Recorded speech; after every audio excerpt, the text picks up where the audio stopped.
नमस्कार, आपका स्वागत है हमारे YouTube चैनल पर। बड़ी खबर हम आपको बता दें कि कल जिस प्रकार से राकेश टिकैत के गांव सिसोली के अंदर भारतीय जनता पार्टी के विधायक उमेश मलिक को किसानों ने घेर लिया और उनको बड़ी मुश्किल से पुलिस प्रशासन वहां से निकाल करके ले गया। उसके बाद केंद्रीय मंत्री संजीव बाल्यान धरने पर बैठ गए।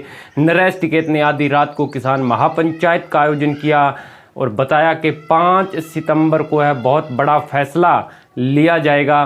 पूरे देश की किसान महापंचायत मुजफ्फरनगर के अंदर की जाएगी। अब आपको हम बता दें कि बीकेयू और बीजेपी पूरी तरह से उत्तर प्रदेश में मुजफ्फरनगर के अंदर आमने सामने होने वाली है।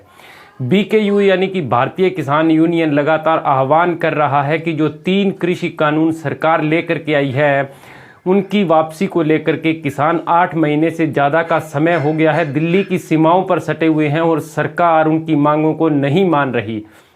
बावजूद इसके सरकार जो है किसानों को बेवजह परेशान कर रही है, विरोध करने वाले किसानों पर मुकदमे दर्ज कर रही है, जिसको लेकर के राकेश टिकैत उत्तर प्रदेश में किसान महापंचायत का आयोजन कर रहे हैं और भारी संख्या में हुजूम किसानों का उमड़ रहा है जो बीजेपी को नागवार गुजर रहा है।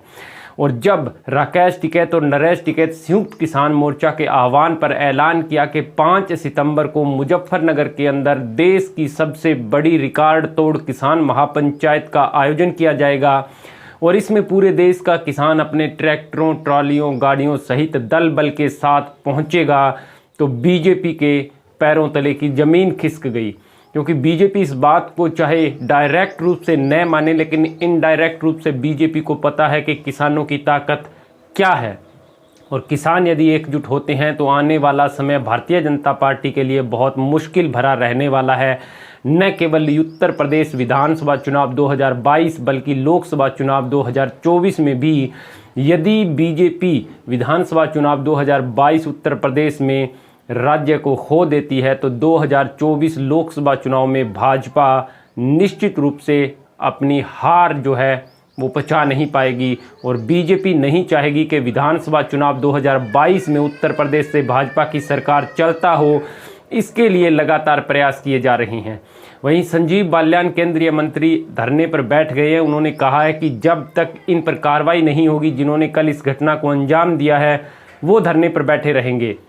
उन्होंने भी अपना जो समर्थक है उनको सहित पंचायत की और कहा कि हमने कई बार उनको समझा दिया है कि आप अपने लहजे को ठीक रखें, सबर को ठीक रखें, किसी प्रकार की घटना जो है न होने दें, लेकिन वो मान जाए तो ठीक है, वरना अंजाम जो है उनको भी भुगतना होगा। नरेश टिकैत ने भी देर रात आयोजन पंचायत का किया और उसमें ऐलान किए गए कि 5 सितंबर को बहुत बड़ा फैसला लिया जाएगा। उन्होंने कहा कि जो बीजेपी किसानों पर मुकदमे दर्ज कर रही है तो हमारे पर तो मुकदमे दर्ज होंगे ही होंगे, साथ ही साथ विपक्षी लोगों पर भी हम मुकदमे दर्ज करवाएंगे, जिसके लिए किसानों ने बहुत बड़ी हामी भरी। यानी आने वाला समय जो है 5 सितंबर तक का मुजफ्फरनगर ही नहीं पूरी यूपी और किसान आंदोलन की दिशा और दशा तय करेगा। आप क्या सोचते हैं? कमेंट बॉक्स में अपनी राय अवश्य दें।